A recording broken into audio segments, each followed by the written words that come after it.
right, Rob Pincus here. I am just over 12,000 feet in elevation over Leadville, Colorado. Normally the tour ends when I get back to the east.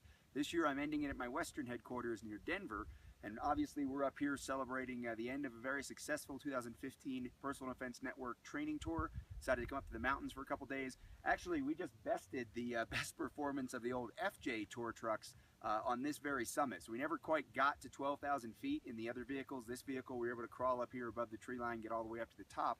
So that's pretty cool. Again, Leadville's down here. That was the scene of one of our classes. This year in 2015, we had more classes, we had more attendees, and we stopped in more places than ever before. We had 10 other contributing instructors on the tour.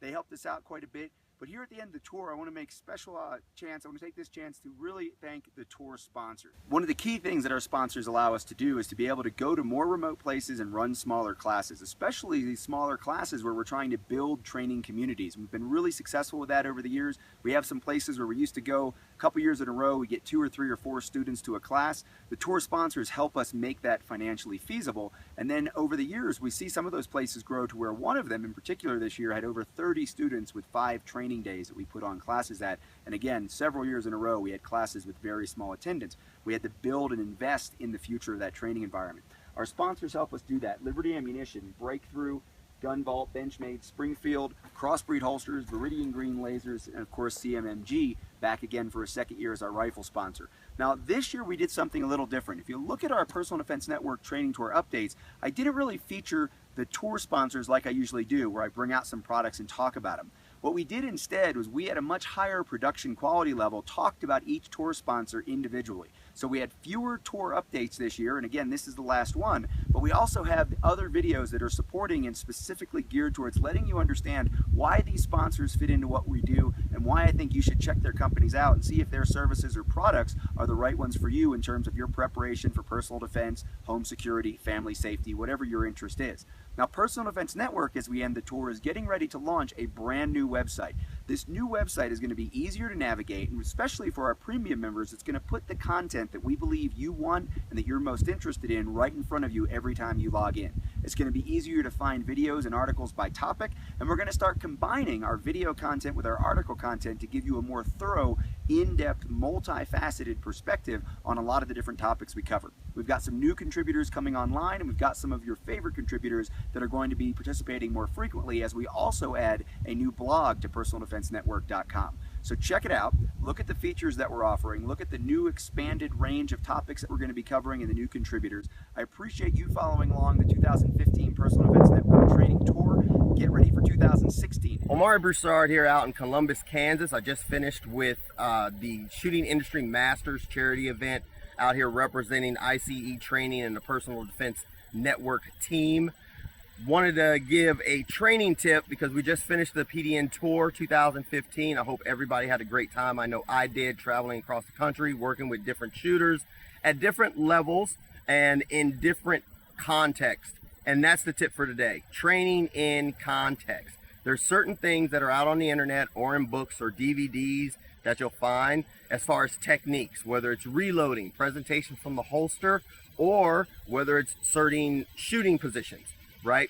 Every technique has a certain context for which it can be used, i.e. if you learn a certain technique that's mostly used for law enforcement situations and you're a civilian and you're trying to apply that technique to a home defense situation, you got to understand the different context, right?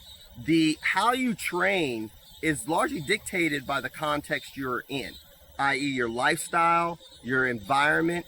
These are all dynamics that are going to affect how you should train and what you should. Hey, Derek Poole here with Echo 5 Training. Just got finished with 2 days at the Shooting Industry Masters as a member of the ICE Training Personal Defense Network shooting team. If you're not aware, the Shooting Industry Masters is an event that gets put on every year to benefit the NSSF's First Shots program. It's an honor to be a member of this team because the First Shots program brings a lot of new shooters into the community, and that is always a great benefit to all of us. While I was there, though, our team was comprised of other Personal Defense Network contributors, and with the tour just wrapping up, it gave us a chance to sit down and sort of debrief each other on our experiences at our stops around the U.S. One of the things we came up with was to put together some short video clips to give you guys some tips that'll hopefully help you maximize your training. The first tip I want to share with you is vetting your gear. Sounds kind of obvious that you would want to vet your gear, but you'd be surprised at the number of students I would find on the range that they'd never shot their gun before, never drawn from a new holster that they had just gotten, or never tested out a new belt that they were using. It's really important to make sure that you get on the range in a training class or with a training partner and put this new gear through its reps, or your reps in context. It's one thing to stand in your house and do dry fire drawing from a holster, and a whole nother getting put into a dynamic drill, standing on the range, moving around, trying to get a full firing grip as you're moving. So make sure you take the time to get out there and vet your equipment. Hey, what's up everybody? I'm Barrett Kendrick with Bearco Training. We are out of Covington, Louisiana. Down here we do a lot of handgun courses, we do a lot of long gun courses, but we also do a lot of reality-based training classes. Right now it's late July. Just about 2 weeks ago I finished up my last Personal Defense Network training tour stop in Reno, Nevada at Reno Guns and Range. We were out there preparing their instructor team to be able to create a reality-based training program that they're going to be offering to their students and to the general public. You know, one of the main goals of reality-based training is that we can evaluate the student's ability to be able to apply a skill in a complex environment. In an environment where they've got to make major decisions, in an environment where lots of stuff are happening, in a chaotic environment. You know, sometimes I see students that are able to perform the skill well out on the range, but unable to apply the skill in that realistic environment.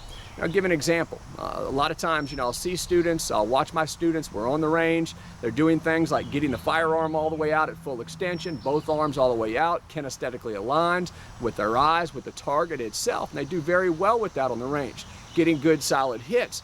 Then I bring them into a scenario to where now they're trying to decide, you know, is that somebody that's walking at me with a gun or a knife, or does that person have a cell phone in their hand, or is that a bad guy, or is that just simply a good guy in that scenario? A lot of stuff happening. Sometimes the lighting's not as good. Is that a dog coming at me? You know, what are those noises that I'm hearing? There's a lot of complex decisions that have to be made.